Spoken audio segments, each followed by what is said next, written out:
Es increíble cómo los plátanos que están en nuestras mesas y que muchos comen casi diariamente, fueron hechos con sangre. Esta simple pero deliciosa fruta puede ser la verdadera causa de uno de los periodos más oscuros de la historia de Centroamérica, y Estados Unidos es señalado como el supuesto culpable de una tragedia que sufrieron los países pobres de la región desde hace más de 100 años. La justicia ha llegado de un amplio tráfico de seres humanos como estrategia. En este país hasta los perros tienen más derechos que yo. Los crímenes en contra de nuestro pueblo, añadido, no serán olvidados. Esta es la historia de uno de los derramamientos de sangre más grandes que ha vivido Centroamérica, que nos dio el plátano Cavendish. ¿Cómo Estados Unidos robó a todos los países de Centroamérica? ¿Qué papel juega el plátano, o mejor conocida como la banana, detrás de todo esto? ¿Desaparecerá esta popular fruta para siempre? En este video descubrirás los terribles secretos que han sido ocultados por los gobiernos y que revelan la verdad detrás de las llamadas repúblicas bananeras y los Estados Unidos. La banana Cavendish fue creada en una casa elegante en Inglaterra, lo que puede parecer extraño teniendo en cuenta que las bananas son originarias de Asia y hay miles de tipos diferentes de estas frutas en el mundo. Pero la historia de cómo la Cavendish se convirtió en la banana que conocemos hoy es un poco complicada. Es una historia llena de ambiciosas conspiraciones, geopolítica, la intervención de Estados Unidos, graves enfermedades y un marketing asombroso. Esta historia deja una triste moraleja, explicando cómo las corporaciones pueden crecer tanto que comienzan a actuar como gobiernos. La popularidad de las bananas en los Estados Unidos se remonta a la década de 1800, cuando los marineros estadounidenses descubrieron la fruta en Jamaica y comenzaron a importarla y venderla a los estadounidenses. A medida que crecía la demanda de bananas, la fruta se convirtió en una sensación en la Feria Mundial, una gran exposición que se celebra todos los años en varias partes del mundo, donde se exhibió junto con otras nuevas tecnologías como el teléfono de Alexander Graham Bell, el inventor del teléfono. El negocio de las bananas en los Estados Unidos comenzó a florecer, y el puerto de la ciudad de Nueva York, que luego fue conocido como Banana Docks, o Puerto de las Bananas, se convirtió en un importante centro para importar la fruta. Sin embargo, a medida que los estadounidenses comenzaron a consumir más y más bananas, el problema de las cáscaras deshechas en las calles se convirtió en un problema grande. Las cáscaras resbaladizas hacían que la gente se cayera, y se convirtió en un problema tal que el jefe de la policía en ese momento, Teddy Roosevelt, ordenó poner multas a las personas por arrojar cáscaras de banana en las calles. Esto fue documentado en una edición del New York Times, donde se cita a Roosevelt hablando a una sala de capitanes de policía, explicando que eran los malos hábitos de arrojar las cáscaras de banana cerca de las viviendas, porque normalmente la gente que las pisaba eran arrojadas al aire y derribadas con una fuerza terrible en el pavimento duro. Es interesante notar que la historia de la banana también tiene una conexión con la geopolítica estadounidense. Teddy Roosevelt también fue conocido por su papel en la expansión de territorios e influencia estadounidense del mundo. La popularidad de la fruta y los problemas que causó fueron un reflejo del impacto de la expansión europea y estadounidense en el mundo y su economía. ¿Sigues por aquí? Hazme un favor y regálame rápidamente un me gusta para seguir trayéndote aún mejor contenido. La United Fruit Company, una antigua gran compañía estadounidense que se encargaba de producir y exportar frutas tropicales desde América Latina, se formó por la fusión de varias compañías bananeras más pequeñas a principios de 1900. El objetivo principal de la empresa era controlar la cadena de suministro de bananas desde el punto de producción hasta el punto de consumo. Esto era necesario porque las bananas son frutas delicadas que se estropean muy rápidamente. Para llevar estas frutas desde las plantaciones lejanas hasta los Estados Unidos sin estropearse, muchas de ellas necesitaban ser transportadas rápidamente, lo que solo era rentable si se controlaba la cadena de suministro. United Fruit Company se convirtió en poco tiempo en una de las compañías más poderosas del mundo, controlando casi todo el comercio de los plátanos en Centroamérica y Suramérica. Con este control pudieron influir en la política y las economías de los países donde operaban. También tenían la reputación de ser agresivos en sus prácticas comerciales, a menudo utilizando la violencia y la manipulación política para mantener su monopolio en el comercio de las frutas tropicales. A medida que la compañía creció, se convirtió en un símbolo de comercio internacional estadounidense, pero también influyó negativamente en cómo eran percibidas las grandes corporaciones en los países pequeños. Sin embargo, a pesar de las críticas y controversias, la United Fruit Company siguió siendo una fuerza poderosa en la industria bananera durante décadas, dando forma a la manera en cómo el mundo consume y piensa sobre las bananas en la actualidad. A medida que la United Fruit Company siguió expandiendo sus operaciones en Centroamérica, comenzó a parecerse cada vez más a un gobierno porque su poder creció demasiado. Controlaban no solo la producción y el transporte de bananas, sino también las necesidades básicas de supervivencia de sus trabajadores, como vivienda, alimentos y transporte. También controlaban la infraestructura, incluidos ferrocarriles, puertos e incluso estaciones de radio. Y el gobierno de Guatemala incluso contrató a la compañía para administrar el servicio postal del país. El control de la compañía sobre la región se hizo tan grande que se ganaron el apodo de El Pulpo, ya que parecían tener sus tentáculos en toda Centroamérica, desde la tierra, los cultivos, la gente, hasta la infraestructura de algunas instituciones. Esto llevó a que muchos países en la región recibieran el apodo de República Bananera, dado a los países que eran políticamente inestables y cuya sociedad fue explotada con fines de lucro para un solo producto, en este caso, las bananas. Sin embargo, a medida que el poder y la influencia de la compañía crecían, la gente en Centroamérica comenzó a quejarse de las compañías extranjeras. Comenzaron a dudar de que sus países fuesen dirigidos por el pueblo o sus gobiernos, sino por corporaciones extranjeras. Esto llevó a un creciente descontento y finalmente a disturbios políticos y sociales en la región. Muchas personas comenzaron a pedir el fin del control y la explotación por parte de la United Fruit Company y otras compañías bananeras, y el regreso de un verdadero gobierno y la soberanía para sus países.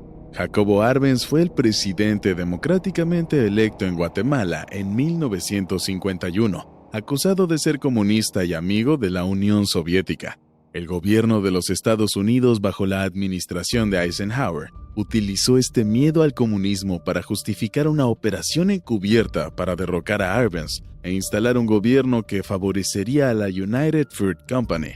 Esta operación, conocida como Operación PV Success, condujo a una guerra civil en Guatemala que duró 36 años y resultó en la muerte de 200,000 personas. Las acciones de la United Fruit Company y el gobierno de los Estados Unidos en Centroamérica durante el siglo XX han sido muy criticados, acusando al país de usar tácticas explotadoras y, en muchos casos, ilegales. El deseo de la compañía de controlar el comercio de los plátanos supuestamente los llevó a recurrir a la manipulación política e incluso al derrocamiento de los gobiernos para mantener su poder y ganancias. El gobierno de los Estados Unidos ha sido acusado múltiples veces de apoyar estas acciones en nombre de la protección de los intereses comerciales estadounidenses y la lucha contra la amenaza de comunismo.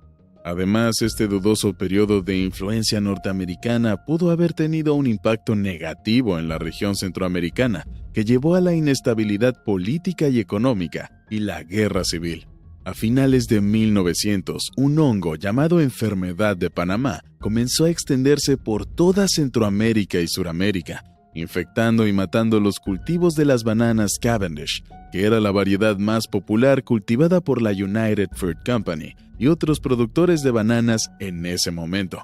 La banana Cavendish fue la elegida porque era resistente a un tipo anterior de la enfermedad de Panamá, pero esta nueva variedad del hongo era demasiado fuerte.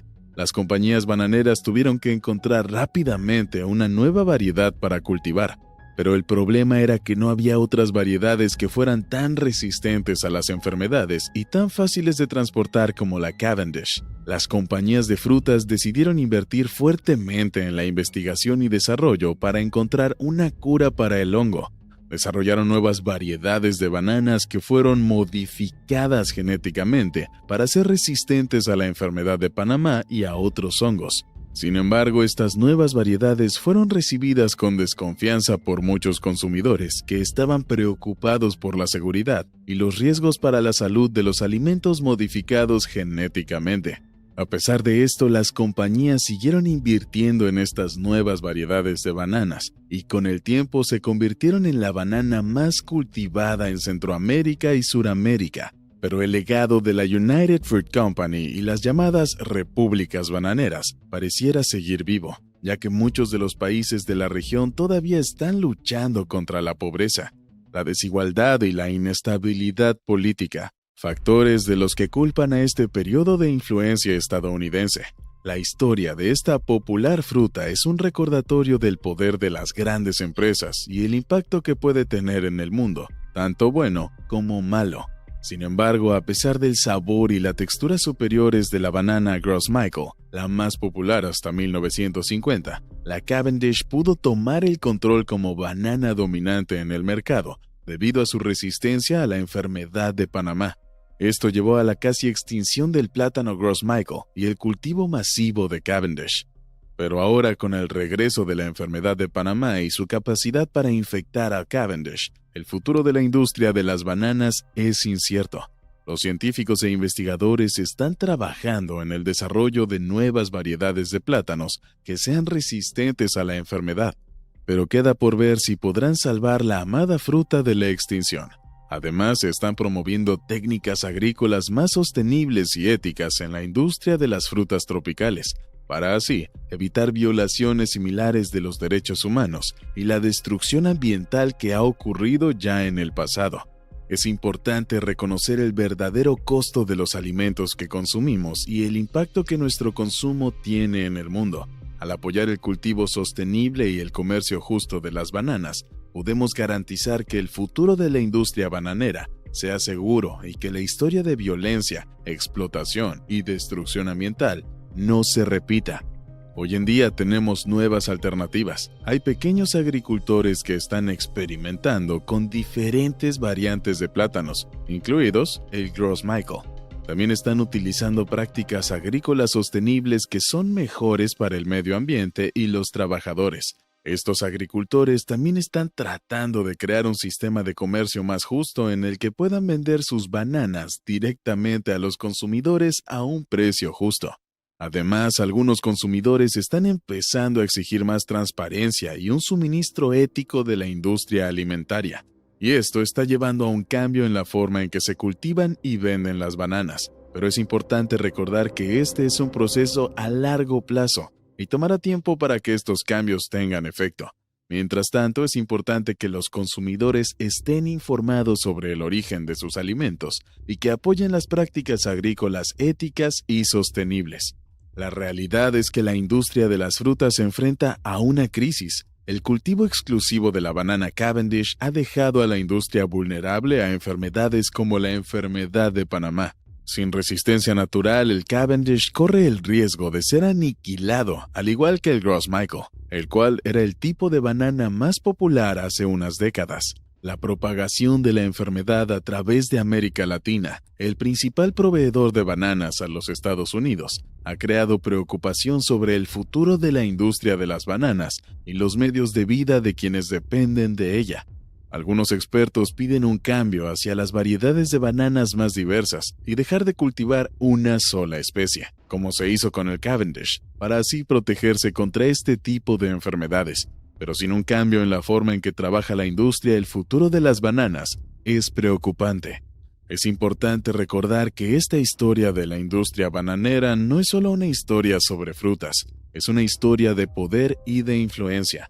Es una historia de cómo las grandes corporaciones pueden manipular y controlar economías enteras para su propio beneficio. También es una historia de cómo nuestras acciones tienen consecuencias y cómo debemos ser conscientes del impacto que nuestro consumo tiene en las personas, las comunidades y el medio ambiente. A medida que la amenaza de la enfermedad de Panamá causa pánico en la industria de las bananas, es muy importante que aprendamos del pasado y nos aseguremos de no repetir los mismos errores.